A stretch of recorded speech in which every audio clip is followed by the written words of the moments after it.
Kenangan apa yang masih kamu ingat dari masa kecil? Aduh, jangan bikin nangis. Oh my god. Yang senang aja ya. Aku tuh sebenarnya orang tua aku tuh bercerai dari waktu kecil banget gitu. Dan aku nggak pernah merasakan kasih sayang. Aku tinggal mostly sama ibu aku, dan aku dari kecil tuh jarang banget kontak sama ayah. Seperti itu. Jadi waktu dari kecil kalau ditanya gimana rasanya punya ayah, aku tuh nggak tahu rasanya sama sekali. Kenangan yang paling saya ingat sampai sekarang itu adalah dulu sebenarnya nggak tahu kenapa saya tuh orangnya pemalu. Aku pengen banget foto studio. Oh. Ingat nggak waktu SD itu kan di halaman sekolah tuh kan suka ada foto-foto yang paling belakang gitu loh, yang ini namanya siapa. Nah aku tuh pengen banget difoto di situ sama papaku kayak gitu. Dan itu aku butuh waktu nunggu sampai hampir 3 tahun. Wow.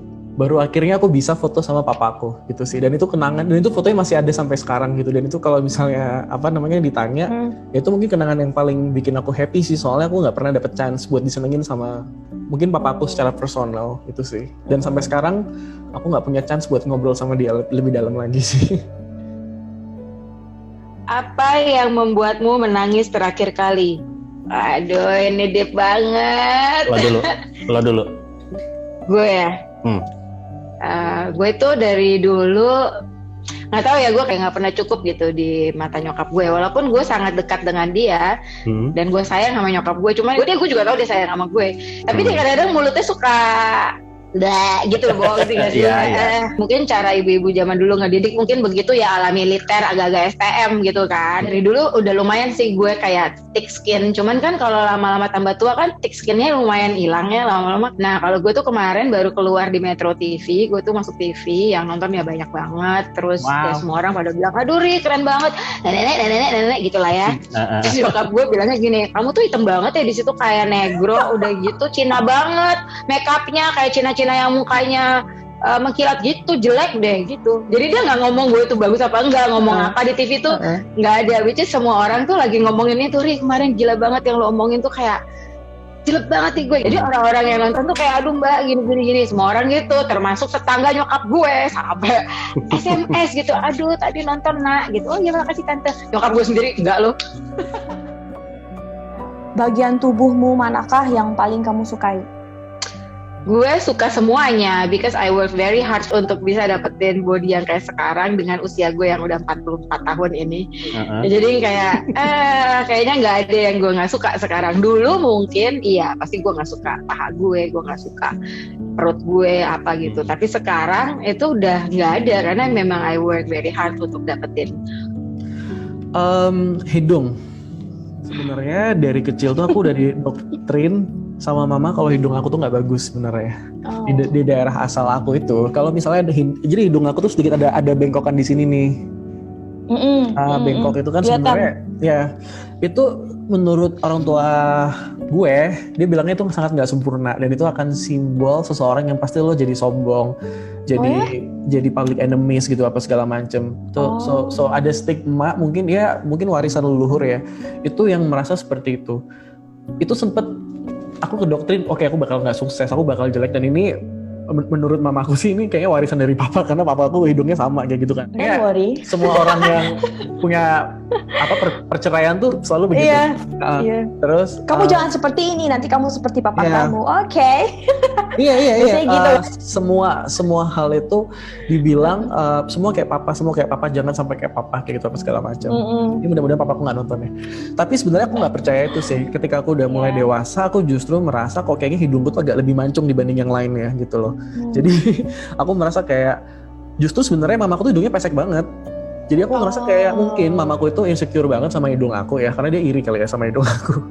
And then mungkin somehow ketika dia ngeliat aku tuh kayak, oh ini kayaknya mirip bokap gue apa gimana ya. Jadi kayaknya, and then I'm actually very proud with my nose. Jadi aku senang banget sama hidung aku. Senang sama hidung ya. Kadang-kadang aku juga nggak tahu. Sebenarnya bukan jahat, kalau menurut gue bukan jahat, tapi point of view-nya beda. Kalau menurut gue.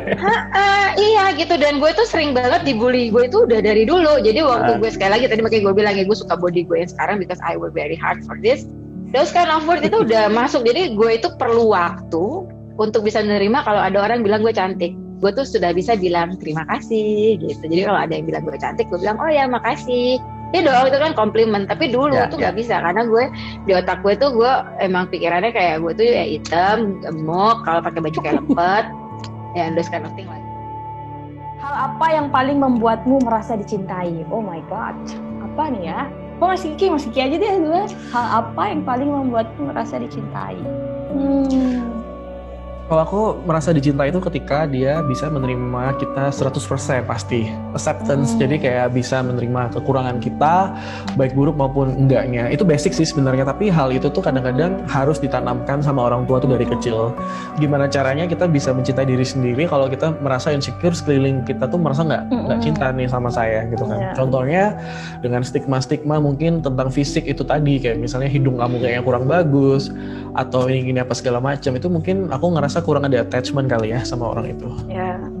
Sebelum aku siap menerima orang yang masuk ke dalam kehidupan kita harus memperbaiki diri kita dulu nih. Benar. Kita harus siap dulu nih, karena kalau lu berharap orang baru datang ke kehidupan kita mau merubah kita, itu tuh salah sebenarnya.